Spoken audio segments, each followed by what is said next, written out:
ಸ್ವಲ್ಪ ಸಮಯದವರೆಗೆ ವಾಸಿಸುತ್ತಿದ್ದರು. ಅರಣ್ಯದ ಹಣ್ಣು ಮತ್ತು ಬೇರುಗಳಿಂದ ಬ್ರಾಹ್ಮಣರನ್ನು ತೃಪ್ತಿಪಡಿಸಿದರು ಮತ್ತು ಬೆಣ್ಣೆಯನ್ನು ಶುದ್ಧೀಕರಿಸಿದರು. ಸಹೋದರರು ಅಪಾರ ಯೋಗ್ಯತೆಯ ತಪಸ್ಸನ್ನು ಅಭ್ಯಾಸ ಮಾಡಲು ಪ್ರಾರಂಭಿಸಿದರು. ಅವರ ಹೃದಯಗಳು ಭಕ್ತಿಯಿಂದ ತುಂಬಿದವು. ಅವರು ಪ್ರಯಾಣ ಬೆಳೆಸಿದಾಗ ಅಪ್ರತಿಮ ವೈಭವದ ಸದ್ಗುಣಶೀಲ ರಾಜ ಶ್ರೀ ಗಯಾದಿಂದ ಪ್ರತಿಷ್ಠಾಪಿಸಲ್ಪಟ್ಟ ಮಹಿದರವನ್ನು ತಲುಪಿದರು. ಈ ಪ್ರದೇಶದಲ್ಲಿ ಗಾಯಸಿರ ಎಂಬ ಪವಿತ್ರ ಬೆಟ್ಟ ಮತ್ತು ಮಹಾನದಿ ಎಂಬ ಸಂತೋಷಕರ ನದಿ ಇತ್ತು. ಅದರ ದಂಡೆಗಳು ಬೆತ್ತದ ಪೊದೆಗಳಿಂದ ಅಲಂಕರಿಸಲ್ಪಟ್ಟವು. ಸಹೋದರರು ಪವಿತ್ರ ಶಿಖರಗಳನ್ನು ಹೊಂದಿರುವ ಆಕಾಶದ ಬೆಟ್ಟವನ್ನು ತಲುಪಿದರು. ಅಲ್ಲಿ ಬ್ರಹ್ಮಸಾರ ಎಂಬ ತೀರ್ಥವಿ. ಈ ತೀರ್ಥವನ್ನು ಸನ್ಯಾಸಿಗಳು ಬಹಳವಾಗಿ ಪೂಜಿಸುತ್ತಿದ್ದರು, ಏಕೆಂದರೆ ಇಲ್ಲಿ ಹಿಂದೆ ನ್ಯಾಯದ ಶಾಶ್ವತ ದೇವರು ವಾಸಿಸುತ್ತಿದ್ದನು ಮತ್ತು ಅಲ್ಲಿ ಪ್ರಸಿದ್ಧ ಶ್ರೀ ಅಗಸ್ತ್ಯನು ಅವನನ್ನು ನೋಡಿದನು. ಈ ಸರೋವರದಿಂದ ಎಲ್ಲಾ ನದಿಗಳು ಹುಟ್ಟಿದ್ರವು ಮತ್ತು ಪಿನಾಕದ ವಾದಕನಾದ ಮಹಾದೇವನು ಅಲ್ಲಿ ಶಾಶ್ವತವಾಗಿ ಇದ್ದನು.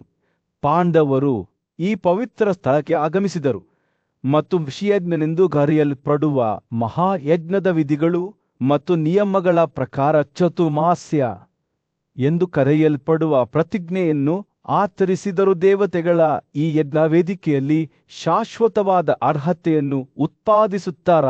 ಪಾಂಡವರು ಏಕಾಗ್ರವಾದ ಆತ್ಮಗಳೊಂದಿಗೆ ಉಪವಾಸ ಮಾಡಲು ಪ್ರಾರಂಭಿಸಿದರು.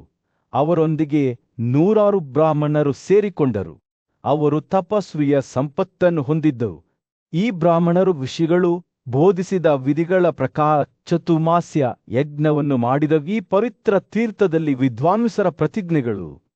ಕುಂತಿಯ ರಾಜಪುತ್ರ ಯುಧಿಷ್ಠಿರನು ಅಗಸ್ತ್ಯನ ಆಶ್ರಯದಲ್ಲಿ ಲೋಮಾಸನೊಂದಿಗೆ ಕುಳಿತು ಆ ಋಷಿಯು ಕತ್ತಲೆ ಮತ್ತು ವಂಚನೆಯ ಕಥೆಯನ್ನು ವಿವರಿಸುತ್ತಿದ್ದಂತೆ ಶ್ರದ್ಧೆಯಿಂದ ಆಲಿಸುತ್ತಿದ್ದನು. ಇದು ಮಣಿಮತಿ ನಗರದ ದೈತ್ಯ ಇಲ್ವಾಲನ ಕಥೆಯಾಗಿದ್ದು, ಅವನು ಬುದ್ಧಿವಂತ ಬ್ರಾಹ್ಮಣನಿಂದ ಇಂದ್ರನಿಗೆ ಸಮಾನವಾದ ಮಗನನ್ನು ವಿನಂತಿಸುವ ಮೂಲಕ ದೇವರುಗಳಿಗೆ ಪೈಪೋಟಿ ನೀಡಲು ಪ್ರಯತ್ನಿಸಿದ್ದನು. ಆದಾಗ್ಯೂ ಬ್ರಾಹ್ಮಣನು ತನ್ನ ಬಯಕೆಯನ್ನು ಈಡೇರಿಸಲು ನಿರಾಕರಿಸಿದನು ಮತ್ತು ಇಲ್ವಾಲನ ಕೋಪವು ಎಲ್ಲಾ ಬ್ರಾಹ್ಮಣರ ಮೇಲೆ ಉರಿಯುವ ದ್ವೇಷವಾಗಿ ಮಾರ್ಪಟ್ಟಿತ್ತು. ಲೋಮಾಸನು ಮಾತನಾಡುತ್ತಿದ್ದಂತೆಯೇ ಯುಧಿಷ್ಠಿರನು ತನ್ನ ಸಹೋದರ ವಾತಾಪಿಯನ್ನು ಹೇಗೆ ಖಗರಾಗಿ ಪರಿವರ್ತಿಸಿದನೆಂಬ ಕಥೆಯನ್ನು ಕೇಳಿದಾಗ ಅವನ ಕಣ್ಣುಗಳು ಭಯದಿಂದ ವಿಶಾಲವಾದವು. ನಂತರ ದೈತ್ಯನು ಟಗರ ಮಾಂಸವನ್ನು ಬೇಯಿಸಿ ಬ್ರಾಹ್ಮಣರಿಗೆ ತಿನ್ನಿಸುತ್ತಿದ್ದನು. ಅವರು ಸಂದೇಹವಿಲ್ಲದೆ ಮಾಂಸವನ್ನು ತಿನ್ನುತ್ತಿದ್ದರು ಮತ್ತು ಶೀಘ್ರದಲ್ಲೇ ಅವರ ಸಾವನ್ನು ಎದುರಿಸುತ್ತಿದ್ದರು. ಇಲ್ವಾಲನ ಶಕ್ತಿಯು ಎಷ್ಟು ದೊಡ್ಡದಾಗಿತ್ತು ಎಂದರೆ ಅವನು ತನ್ನ ಬಲಿಪಶುಗಳನ್ನು ಸಾವಿನಲ್ಲೂ ತನ್ನ ಬಳಿಗೆ ಕರೆಸಿಕೊಳ್ಳಬಹುದಾಗಿತ್ತು. ಬ್ರಾಹ್ಮಣನ ಪಾರ್ಶ್ವವನ್ನು ಹರಿದು ನಗುತ್ತಾ ಹೊರಬರಲು ಅವರನ್ನು ಒತ್ತಾಯಿಸಿದ್ದ ಕಥೆಯ ಕತ್ತಲೆಯು ಅಗಸ್ತ್ಯನು ಈ ಹಿಂದೆ ನೋಡಿದ ಪ್ರಕಾಶಮಾನವಾದ ಬೆಳಕಿಗೆ ತದ್ವಿರುದ್ಧವಾಗಿತ್ತು. ಋಷಿಯು ತನ್ನ ಮೃತ ಪೂರ್ವಜರನ್ನು ಗುಂಡಿಯಲ್ಲಿ ತೂಗು ಹಾಕಿರುವುದನ್ನು ನೋಡಿದನು. ಅವರ ತಲೆಗಳು ಕೆಳಕ್ಕೆ ತೋರಿಸುತ್ತಿದ್ದವು. ಅವರು ತಮ್ಮ ಯಾತನೆಯಿಂದ ಮುಕ್ತನಾಗುವ ಮಗ ಹುಟ್ಟಲು ಕಾಯುತ್ತಿದ್ದರು.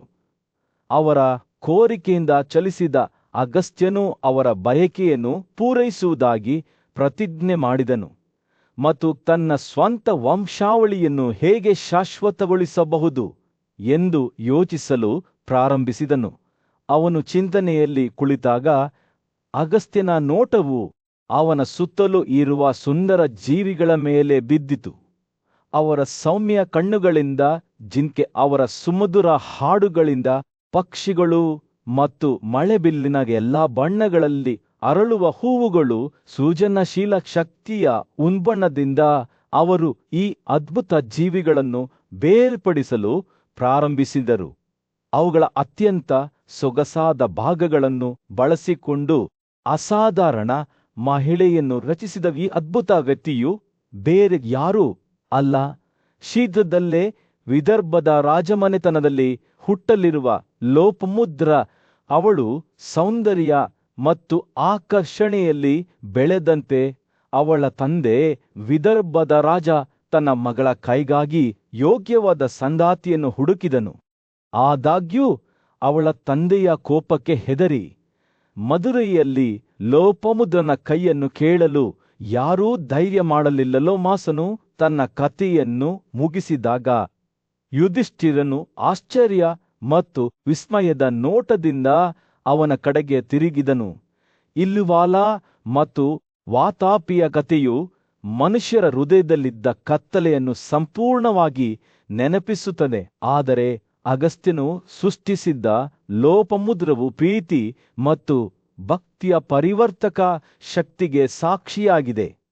ದೂರದ ದೇಶದಲ್ಲಿ ಬುದ್ಧಿವಂತ ಋಷಿ ಲೋವಾಸನು ಪ್ರೀತಿ ಮತ್ತು ಭಕ್ತಿಯ ಪ್ರಾಚೀನ ಕಥೆಯನ್ನು ವಿವರಿಸಲು ಪ್ರಾರಂಭಿಸಿದನು. ಇದು ತನ್ನ ಬುದ್ಧಿವಂತಿಕೆ ಮತ್ತು ಆಧ್ಯಾತ್ಮಿಕ ಪರಾಕ್ರಮಕ್ಕಾಗಿ ಹೆಚ್ಚಿನ ಖ್ಯಾತಿಯನ್ನು ಗಳಿಸಿದ ಶಕ್ತಿಶಾಲಿ ಋಷಿಯಾದ ಅಗಸ್ತ್ಯನ ಕಥೆಯಾಗಿದೆ. ಅಗಸ್ತ್ಯನು ರಾಜ್ಯದಾದ್ಯಂತ ಅಲೆದಾಡಿದಾಗ ಅವನು ವಿದರ್ಭದ ರಾಜನ ಮಗಳಾದ ಲೋಪಮುದ್ರರೆಂಬ ಯುವತಿಯನ್ನು ಭೇಟಿಯಾದನು.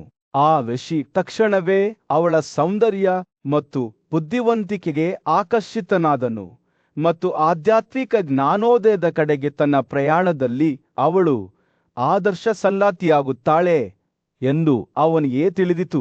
ಪೂಜ್ಯಭಾವದಿಂದ ಅಗಸ್ತ್ಯನು ರಾಜನ ಬಳಿಗೆ ಹೋಗಿ ಲೋಪಮುದ್ರನನ್ನು ತನ್ನ ಹೆಂಡತಿಯಾಗಿ ತೆಗೆದುಕೊಳ್ಳಲು ಅವನ ಅನುಮತಿಯನ್ನು ಕೋರಿದನು.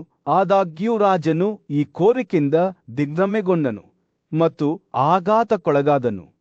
ಅವನ ಆರಂಭಿಕ ಹಿಂದರಿಕೆಯ ಹೊರತಾಗಿಯೂ ಶಕ್ತಿಯುತ ಋಷಿಯನ್ನು ನಿರಾಕರಿಸಲು ಸಾಧ್ಯವಿಲ್ಲ ಎಂದು ಅವನಿಗೆ ತಿಳಿದಿತ್ತು. ರಾಜನು ತನ್ನ ರಾಣಿಯ ಕಡೆಗೆ ತಿರುಗಿ ಈ ವಿಷಯದ ಬಗ್ಗೆ ಅವಳ ಅಭಿಪ್ರಾಯವನ್ನು ಕೇಳಿದನು.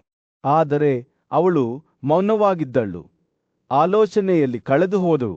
ಅಂತಿಮವಾಗಿ ಮೌನವನ್ನು ಮುರಿದ ಲೋಪಮುದ್ರನು ದೃಢನಿಶ್ಚಯದಿಂದ ತನ್ನ ಹೆತ್ತವರ ಬಳಿಗೆ ಹೋದನು.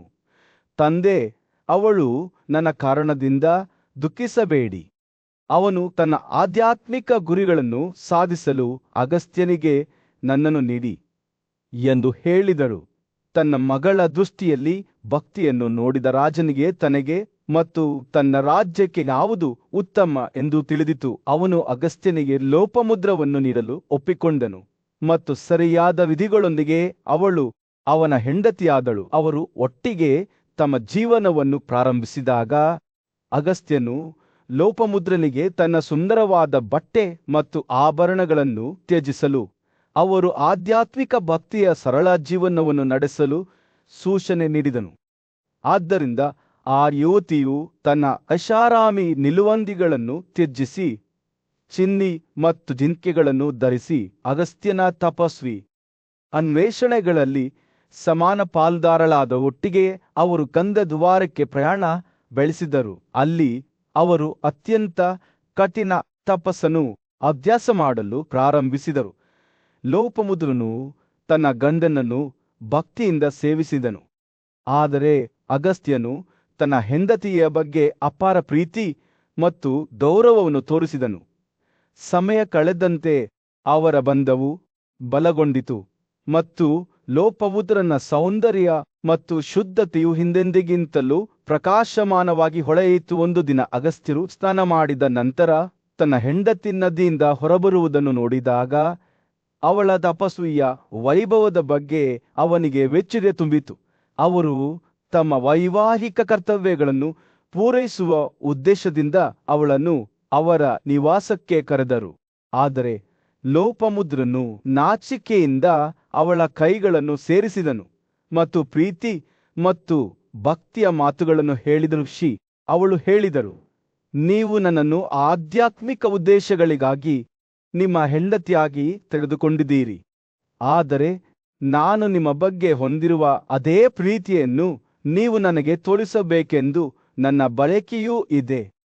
ನಾವು ನನ್ನ ತಂದೆಯ ಅರಮನೆಯಲ್ಲಿ ಮಾಡಿದಂತೆಯೇ ನಾವು ಪರಸ್ಪರ ಘನತೆ ಮತ್ತು ಗೌರವದಿಂದ ಸಂಪರ್ಕಿಸೋಣ.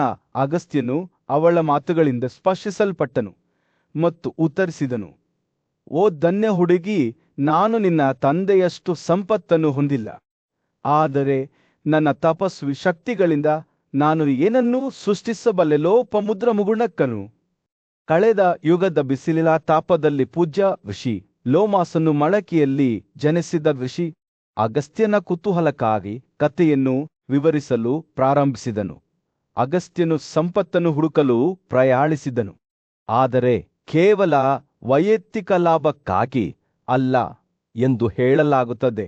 ಅವನ ಉದ್ದೇಶಗಳು ಶುದ್ಧವಾಗಿದ್ದವು ಮತ್ತು ಅವನು ಸಮೃದ್ಧಿಯ ಸ್ವರೂಪವನ್ನು ಅರ್ಥ ಮಾಡಿಕೊಳ್ಳಲು ಪ್ರಯತ್ನಿಸಿದನು. ಅಗಸ್ತ್ಯನು ಭೂಮಿಯನ್ನು ದಾಟುವಾಗ ತನ್ನ ಅಪಾರ ಸಂಪತ್ತಿಗೆ ಹೆಸರುವಾಸಿಯಾದ ರಾಜನಾದ ಶ್ರುತರ್ವನ ರಾಜ್ಯವನ್ನು ತಲುಪಿದನು. ರಾಜನು ಋಷಿಯ ಆಗಮನವನ್ನು ತಿಳಿದ ನಂತರ ಅವನನ್ನು ಗೌರವ ಮತ್ತು ಘನತೆಯಿಂದ ಸ್ವಾಗತಿಸಲು ಆತುರಪಟ್ಟನು. ಶ್ರುತರ್ವನನು ಅಗಸ್ತ್ಯನಿಗೆ ಗೌರವದ ಸಂಕೇತವಾದ ಸಾಂಪ್ರದಾಯಿಕ ಅರ್ಘ್ಯವನ್ನು ಅರ್ಪಿಸಿದನು ಮತ್ತು ಅವನ ಭೇಟಿಯ ಹಿಂದಿನ ಕಾರಣವನ್ನು ಕೇಳಿದನು. ವಿನಯದಿಂದ ಅಗಸ್ತ್ಯನು ತಾನು ಸಂಪತ್ತನ್ನು ಹುಡುಕಿಕೊಂಡು ಬಂದಿದ್ದೇನೆ ಎಂದು ಬಹಿರಂಗಪಡಿಸಿದನು. ಆದರೆ ಇತರರಿಗೆ ಹಾನಿಯಾಗದಂತೆ ಅದನ್ನು ಪಡೆಯಬಹುದಾದರೆ ಮಾತ್ರ ಋಷಿಯ ಮಾತುಗಳಿಂದ ಪ್ರೇರಿತರಾದ ಶ್ರುತರ್ವನು ಒಂದು ಪರಿಹಾರವನ್ನು ಪ್ರಸ್ತಾಪಿಸಿದನು. ತನ್ನ ರಾಜ್ಯದ ವೆಚ್ಚವು ಅದರ ಆದಾಯಕ್ಕೆ ಸಂಪೂರ್ಣವಾಗಿ ಹೊಂದಿಕೆಯಾಗಿದೆ ಮತ್ತು ಆದ್ದರಿಂದ ಅಗಸ್ತ್ಯನು ತನ್ನಿಂದ ಏನನ್ನೂ ತೆಗೆದುಕೊಳ್ಳುವ ಅಗತ್ಯವಿಲ್ಲ ಎಂದು ಅವನು ವಿವರಿಸಿದನು. ಆದಾಗ್ಯೂ ಅಂತಹ ಸಮಾನತೆಯು ಅಪರೂಪವಾಗಿದೆ ಮತ್ತು ಇತರರ ವೆಚ್ಚದಲ್ಲಿ ಸಂಪತ್ತನ್ನು ಸ್ವೀಕರಿಸಲು ತನಗೆ ಸಾಧ್ಯವಾಗಲಿಲ್ಲ ಎಂದು ಅಗಸ್ತ್ಯನ ತೀಕ್ಷ್ಣವಾದ ಒಳನೋಟವು ಬಹಿರಂಗಪಡಿಸಿತು. ಶ್ರುತರ್ವನ ಪ್ರಸ್ತಾಪದಿಂದ ವಿಚಲಿತರಾಗದೆ ಅಗಸ್ತ್ಯ ಮತ್ತು ರಾಜನು ಹೊಸ ಪ್ರಯಾಣವನ್ನು ಪ್ರಾರಂಭಿಸಿ ತನ್ನ ಸಂಪತ್ತನ್ನು ಹಂಚಿಕೊಳ್ಳಲು ಸಿದ್ಧರಿರುವ ಇನ್ನೊಬ್ಬ ರಾಜನನ್ನು ಹುಡುಕಿದರು. ಅವರ ಮುಂದಿನ ಗಮ್ಯಸ್ಥಾನವು ರುದನ ಸ್ವರಾಜ್ಯವಾಗಿತ್ತು. ಅಲ್ಲಿ ಅವರನ್ನು ಸಮಾನ ಗೌರವ ಮತ್ತು ಆತಿಥ್ಯದಿಂದ ಸ್ವೀಕರಿಸಲಾಯಿತು. ಮತ್ತೊಮ್ಮೆ ಋಷಿಯು ತನ್ನ ಉದ್ದೇಶಗಳನ್ನು ರುದನಸ್ವನೊಂದಿಗೆ ಹಂಚಿಕೊಂಡನು, ಆದರೆ ಅವನ ವೆಚ್ಚವು ಅವನ ಆದಾಯಕ್ಕೆ ಸರಿಹೊಂದಿತು. ಅಗಸ್ತ್ಯನಿಗೆ ಸಂದಿಗ್ಧತೆಗುಂಟಾಯಿ. ಈ ಮೂವರು ತಮ್ಮ ಪ್ರಯಾಣವನ್ನು ಮುಂದುವರಿಸಿದಾಗ ಅವರು ಇಕ್ಷ್ವಾಕುವಿನ ವಂಶಾವಳಿಯ ಪ್ರಬಲ ರಾಜನಾದ ತ್ರಸದಸ್ಯನ ಭವ್ಯವಾದ ಆಸ್ಥಾನವನ್ನು ತಲುಪಿದರು. ಉನ್ನತ ಮನಸ್ಸಿನ ರಾಜನು ಅವರನ್ನು ಪ್ರೀತಿಯಿಂದ ಸ್ವಾಗತಿಸಿದನು ಮತ್ತು ಅವರ ಉದ್ದೇಶದ ಬಗ್ಗೆ ವಿಚಾರಿಸಿದನು. ಅಗಸ್ತ್ಯನು ಪ್ರಾಮಾಣಿಕತೆಯಿಂದ ಅವರು ಸಂಪತ್ತನ್ನು ಹುಡುಕಿಕೊಂಡು ಬಂದಿದ್ದವು, ಆದರೆ ಇತರರಿಗೆ ಹಾನಿಯಾಗದಂತೆ ಅದನ್ನು ಪಡೆಯಲು ಸಾಧ್ಯವಾದರೆ ಮಾತ್ರ ಎಂದು ಬಹಿರಂಗಪಡಿಸಿದನು. ಆದಾಗ್ಯೂ ತ್ರಸದಸ್ಯನು ತನ್ನ ಪೂರ್ವಜರಂತೆಯೇ ಇದೇ ರೀತಿಯ ಪರಿಸ್ಥಿತಿಯನ್ನು ಪ್ರಸ್ತುತಪಡಿಸಿದನು. ಅವನ ರಾಜ್ಯದ ವೆಚ್ಚವು ಅದರ ಆದಾಯದೊಂದಿಗೆ ಪರಿಪೂರ್ಣ ಸಮತೋಲನದಲ್ಲಿತ್ತು. ಅಗಸ್ತ್ಯನಿಗೆ ಅದೇ ತೊಡಕು ಉಂಟಾಯಿತು. ತ್ರಸದಸ್ಯನಿಂದ ಏನನ್ನಾದರೂ ತೆಗೆದುಕೊಳ್ಳುವುದರಿಂದ ಎಲ್ಲಾ ಜೀವಿಗಳಿಗೆ ಹಾನಿಯಾಗುತ್ತದೆ ಎಂದು ಋಷಿ ಅರಿತುಕೊಂಡನು. ನಾಲ್ವರು ದೊರೆಗಳಾದ ಶ್ರುತರ್ವನ್, ಹೃದಾಶ್ವ, ತ್ರಸದಸ್ಯು ಮತ್ತು ವಿಲ್ವಾಲ ಒಬ್ಬರನ್ನೊಬ್ಬರು ನೋಡಿದಾಗ ಅವರು ಒಟ್ಟಾಗಿ ಹೊಸ ಕ್ರಮವನ್ನು ಸೂಚಿಸಿದರು. ಅಗಸ್ತ್ಯ ಮತ್ತು ಅವನ ಸಹಚರರು ತನ್ನ ಅಪಾರ ಸಂಪತ್ತಿಗೆ ಹೆಸರುವಾಸಿಯಾದ ದಾನವನಾದ ಇಲ್ವಾಲಕ್ಕೆ ಭೇಟಿ ನೀಡಬೇಕೆಂದು ಅವರು ಪ್ರಸ್ತಾಪಿಸಿದರು. ಇಲ್ವಾಲ ಅಳೆಯಲಾಗದ ಸಂಪತ್ತನ್ನು ಹೊಂದಿದ್ದನು ಮತ್ತು ಬಹುಶಃ ಅವನು ಅದರಲ್ಲಿ ಸ್ವಲ್ಪ ಭಾಗವನ್ನು ಋಷಿಯೊಂದಿಗೆ ಹಂಚಿಕೊಳ್ಳಲು ಸಿದ್ಧನಿದ್ದನು ಎಂದು ಹೇಳಲಾಗುತ್ತಿತ್ತು. ಈ ಸಲಹೆಯು ಒಳಗೊಂಡಿರುವ ಎಲ್ಲಾ ಪಕ್ಷಗಳಿಗೆ ಸೂಕ್ತವೆಂದು ತೋರುತ್ತದೆ. ಹೀಗಾಗಿ ಅವರು ತಮ್ಮ ಅನ್ವೇಷಣೆಯಲ್ಲಿ ಮುಂದೆ ಏನಿದೆಯೋ ಅದನ್ನು ಎದುರಿಸಲು ಸಿದ್ಧರಾಗಿ ಇಲ್ವಾಲ ಸಾಮ್ರಾಜ್ಯದ ಕಡೆಗೆ ಒಟ್ಟಾಗಿ ಹೊರಟರು. ಪ್ರಾಚೀನ ಭಾರತದ ಸಾಮ್ರಾಜ್ಯದಲ್ಲಿ ಒಂದು ಪೌರಾಣಿಕ ಕಥೆಯು ಶ್ರೀಮಂತ ವಸ್ತ್ರದಂತೆ ತೆರೆದುಕೊಂಡಿತು. ಇದು ಮಹಾನುಷಿ ಅಗಸ್ತ್ಯರ ಬಗ್ಗೆ ಮಾತನಾಡುವ ಬುದ್ಧಿವಂತ ಮತ್ತು ಗೌರವಾನ್ವಿತ ಕಥೆಗಾರರಾದ ಲೋಮಸಾದೊಂದಿಗೆ ಪ್ರಾರಂಭವಾಯಿತು. ಅಸುರರ ರಾಜಕುಮಾರ ಇಲ್ವಾಲ ಅಗಸ್ತ್ಯನು ತನ್ನ ರಾಜ್ಯದ ಗಡಿಗಳಿಗೆ ಆಗಮಿಸಿದ ಬಗ್ಗೆ ತಿಳಿದಾಗ ಅವನನ್ನು ತೆರೆದ ಕೈಗಳಿಂದ ಸ್ವಾಗತಿಸಿದನು.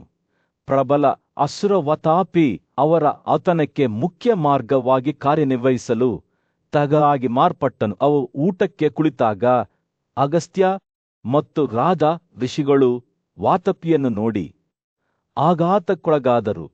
ಈಗ ರಸವತ್ತಾದ ಮೇಣದ ರೂಪದಲ್ಲಿ ಆದಾಗ್ಯೂ ಅವರ ದುಃಖವು ಅಲ್ಪಕಾಲಿಕವಾಗಿತ್ತು, ಏಕೆಂದರೆ ಅಗಸ್ತ್ಯನು ತಾನು ಅಸುರವನ್ನು ತಿನ್ನುವುದಾಗಿ ಅವರಿಗೆ ಭರವಸೆ ನೀಡಿದನು.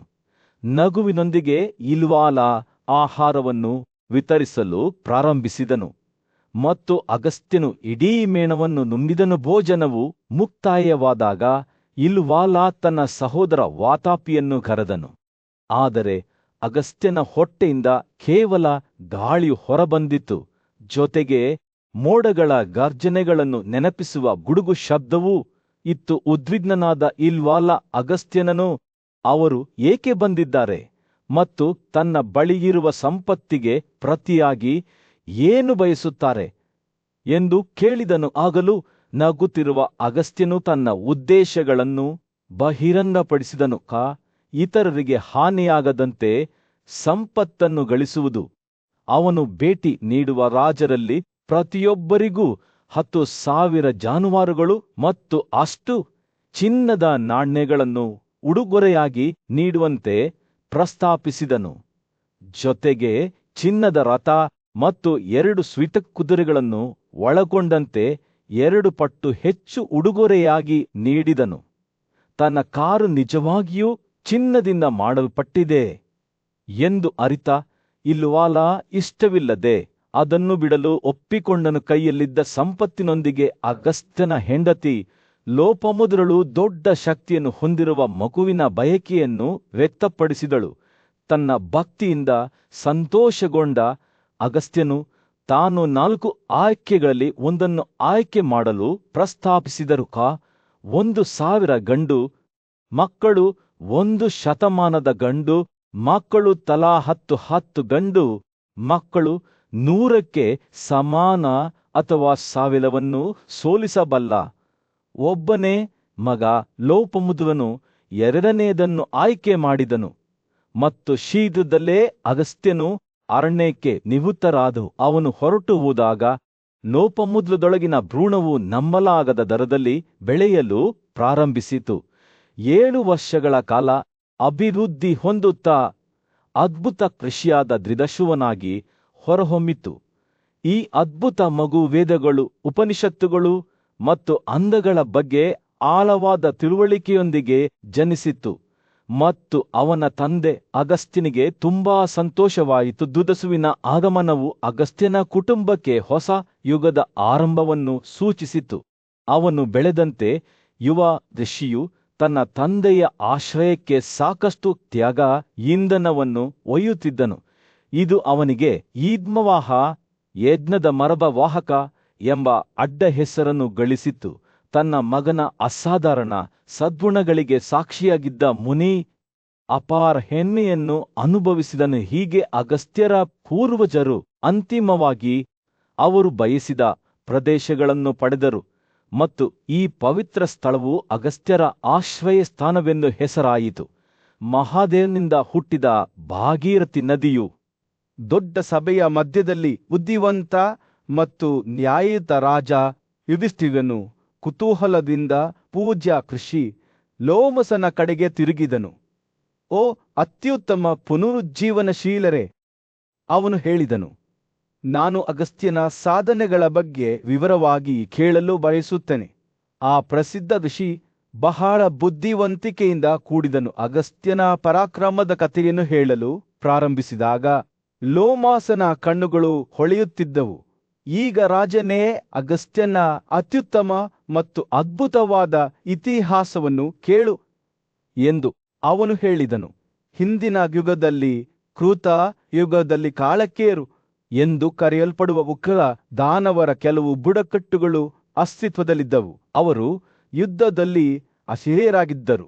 ಈ ಪ್ರಬಲ ವೈರಿಗಳು ಕೃತನ ನೇತೃತ್ವದಲ್ಲಿ ಇಂದ್ರನನ್ನು ತಮ್ಮ ತಲೆಯ ಮೇಲೆ ಹಿಡಿದುಕೊಂಡು ಭೂಮಿಯಾದ್ಯಂತ ವಿನಾಶವನ್ನು ಉಂಟುಮಾಡಿದರು. ದೇವರುಗಳು ಒಟ್ಟುಗೂಡಿ ವೃತ್ರನನ್ನು ಸೋಲಿಸಲು ಮತ್ತು ಅವನ ದುಷ್ಕೃತ್ಯಗಳನ್ನು ಕೊನೆಗೊಳಿಸಲು ನಿರ್ಧರಿಸಿದರು. ಅವರು ಬ್ರಹ್ಮಾಂಡದ ಆಕಾಶ ಶಕ್ತಿಗಳಿಂದ ಸುತ್ತುವರಿದ ಚಿಂತನೆಯಲ್ಲಿ ಕುಳಿತಿರುವ ಸೃಷ್ಟಿಕರ್ತ ಬ್ರಹ್ಮನ ಬಳಿಗೆ ಬಂದರು. ಪರಮೇಷ್ಠಿಯು ಅವರೆಲ್ಲರನ್ನೂ ಉದ್ದೇಶಿಸಿ ಲೋಮಾಸನ್ನು ಮುಂದುವರಿಸಿದನು ಮತ್ತು ದೇವರೇ, ನೀವು ಏನನ್ನು ಹುಡುಕುತ್ತಿದ್ದೀರೆಂಬುದರ ಬಗ್ಗೆ ನನಗೆ ಎಲ್ಲವೂ ತಿಳಿದಿದೆ.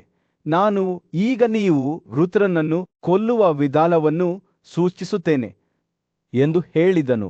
ಅಸಾಧಾರಣ ಬುದ್ಧಿವಂತಿಕೆ ಮತ್ತು ಶಕ್ತಿಯನ್ನು ಹೊಂದಿದ್ದ ದದೀಚ ಎಂಬ ಮಹಾನೋಷಿ ಇದ್ದನೆಂದು ಬ್ರಹ್ಮನು ಬಹಿರಂಗಪಡಿಸಿದನು. ದದೀಚನನ್ನು ಹುಡುಕಲು ಮತ್ತು ಅವನ ಸಹಾಯವನ್ನು ಕೋರಲು ಅವನು ದೇವರಿಗೆ ಸೂಚನೆ ನೀಡಿದನು. ನೀವು ವಿಜಯವನ್ನು ಬಯಸುತ್ತಿರುವಾಗ ಬ್ರಹ್ಮನು ನೀವೆಲ್ಲರೂ ಒಟ್ಟಾಗಿ ಅವನ ಬಳಿಗೆ ಹೋಗಿ 3 ಲೋಕಗಳ ಒಳಿತಿಗಾಗಿ ನಿಮ್ಮ ಮೂಳೆಗಳನ್ನು ನಮಗೆ ನೀಡಿ ಎಂದು ಹೇಳಿ ಅವನ ದೇಹವನ್ನು ತ್ಯಜಿಸಿ ಅವನು ತನ್ನ ಮೂಳೆಗಳನ್ನು ನಿಮಗೆ ಕೊಡುತ್ತಾನೆ. ದೇವರುಗಳು ಪವಿತ್ರವಾದ ಸರಸ್ವತಿ ನದಿಯ ದಡದಲ್ಲಿರುವ ದದೀಚಾದ ಆಶ್ರಯಕ್ಕೆ ಧಾವಿಸಿದರು. ಅವರು ಸಮೀಪಿಸುತ್ತಿದ್ದಂತೆ ಅದರ ಪ್ರಶಾಂತ ಸೌಂದರ್ಯದಿಂದ ಅವರು ಆಘಾತಕ್ಕೊಳಗಾದರು. ಜೀವನದಿಂದ ತುಂಬಿದ ಸ್ವರ್ಗ, ಅಲ್ಲಿ ಜೇನುನೊಣಗಳು ಸ್ತೋತ್ರಗಳನ್ನು ಹಾಡಿದವು ಮತ್ತು ಗಂಡು ಕೋಕಿಲಗಳು ತಮ್ಮ ಸಿಹಿ ಮಧುರಗಳನ್ನು ಹಾಡಿದವು.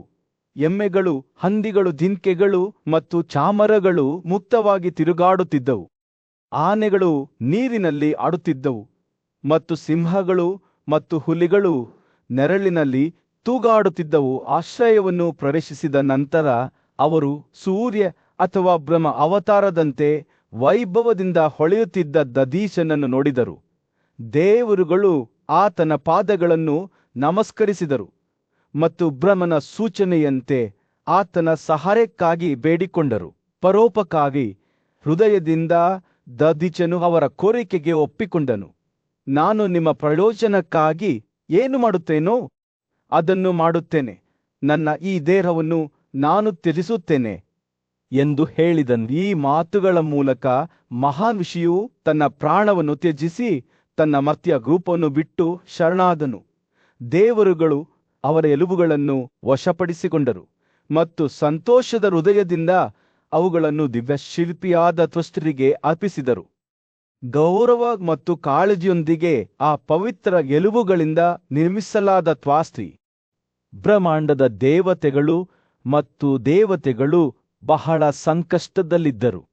ಪರಾಕ್ರಮಶಾಲಿ ಅಸುರನಾದ ರುದ್ರನು ಸ್ವರ್ಗ ಮತ್ತು ಭೂಮಿ ಎರಡನ್ನೂ ವಶಪಡಿಸಿಕೊಂಡಿದ್ದನು ಮತ್ತು ಅವನ ಕಾಲಕೇರ ಪ್ರಬಲ ಸೈನ್ಯವು ಅವನನ್ನು ಎಲ್ಲಾ ಕಡೆಗಳಿಂದ ಕಾವಲು ಮಾಡಿತು. ದೇವತೆಗಳ ರಾಜನಾದ ಇಂದ್ರನು ಈ ಭಯಂಕರ ವೈರಿಯನ್ನು ಎದುರಿಸಲು ಸಿದ್ಧವಾಗುತ್ತಿದ್ದಂತೆ ಗಾಳಿಯು ಉದ್ವಿಗ್ನತೆಯಿಂದ ಕೂಡಿತ್ತು. ಬುದ್ಧಿವಂತ ಋಷಿಯಾದ ಲೋಮಾಸನು ದೂರದಿಂದ ನೋಡುತ್ತಿರುವಾಗ ತನ್ನ ಮುಂದೆ ತೆರೆದುಕೊಳ್ಳುತ್ತಿರುವ ದೃಶ್ಯವನ್ನು ವಿವರಿಸಿದನು.